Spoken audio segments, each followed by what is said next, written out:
vídeo passado você viu que para ter a certeza que se é hipertenso ou não, é necessário medir a pressão arterial mais de uma vez em dias distintos. Hoje é dia de aprender outra coisa nova. Além da pressão arterial, o hipertenso precisa de medir outras coisas no seu corpo para fazer um bom controle. Mas antes, se você não é inscrito, clique aí embaixo, se inscreva no canal e aperte também o sininho das notificações para você receber os próximos vídeos em tempo real. Eu sou o professor Evandro e esse é o canal Educação e Saúde.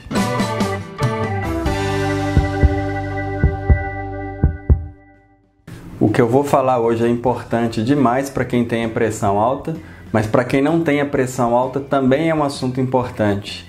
Eu vou falar de medidas que você deve colher no seu corpo, pelo menos a cada 3 meses, para você ter uma ideia do controle do seu peso, da quantidade de gordura que você está acumulando na sua barriga e da largura do seu braço. Eu vou explicar por que é necessária a coleta de cada uma dessas informações e qual que é o papel delas dentro da hipertensão arterial. O primeiro conjunto de medidas que nós vamos aprender a fazer, ele é importante para te ajudar no controle do seu peso.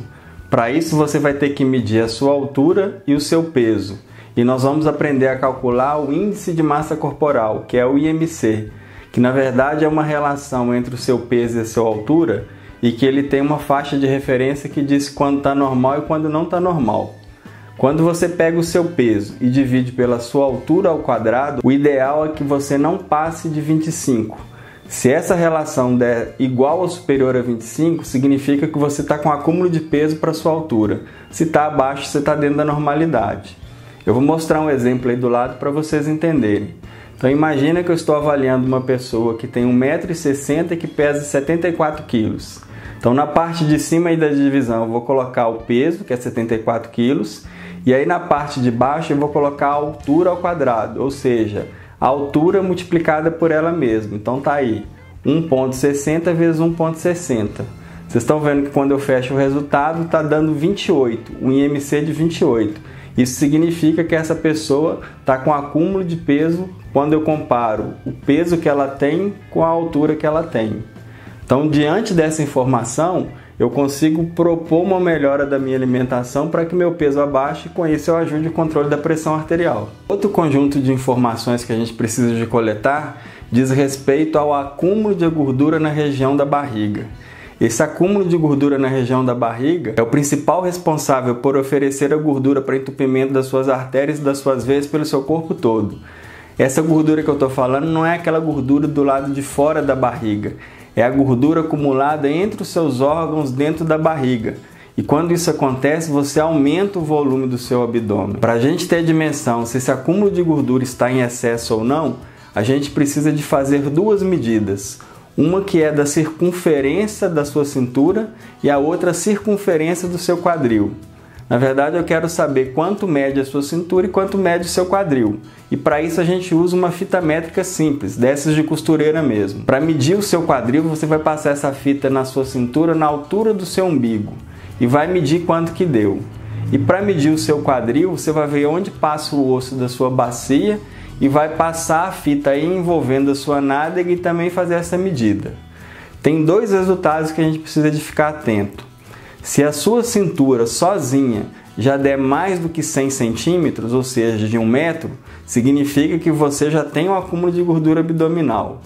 Agora, se está inferior a isso, mas quando você divide a sua cintura pelo seu quadril, fica em determinado valor, que eu vou explicar agora, pode significar que você também tem um acúmulo de gordura abdominal.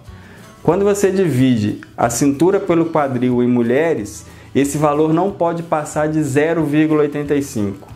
E quando eu faço essa mesma divisão em homens, ela não pode passar de 0,90.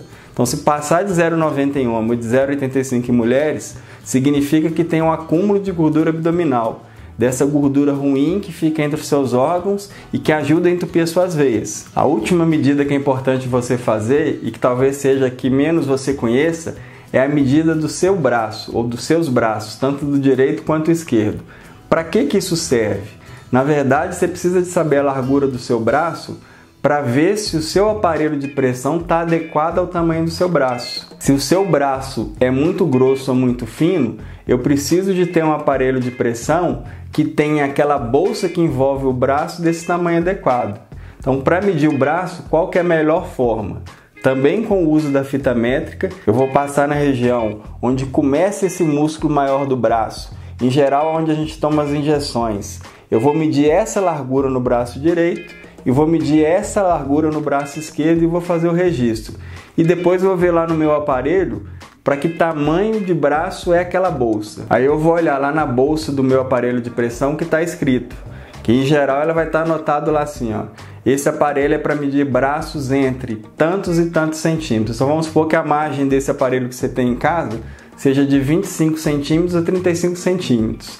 Se o seu braço está dentro dessa faixa, o seu aparelho está adequado ao seu braço. Se não, você precisa de trocar a bolsa que mede a pressão arterial do seu aparelho. Deu para perceber então que para controlar a pressão alta não basta só medir a pressão. Essas outras medidas que eu falei devem ser registradas pelo menos a cada 3 meses. Agora chegou a hora de você dar um like aí no vídeo e dividir essa informação importante com todos os seus amigos. Aproveite também para deixar o seu comentário aí e tirar suas dúvidas. Eu vejo vocês no próximo vídeo.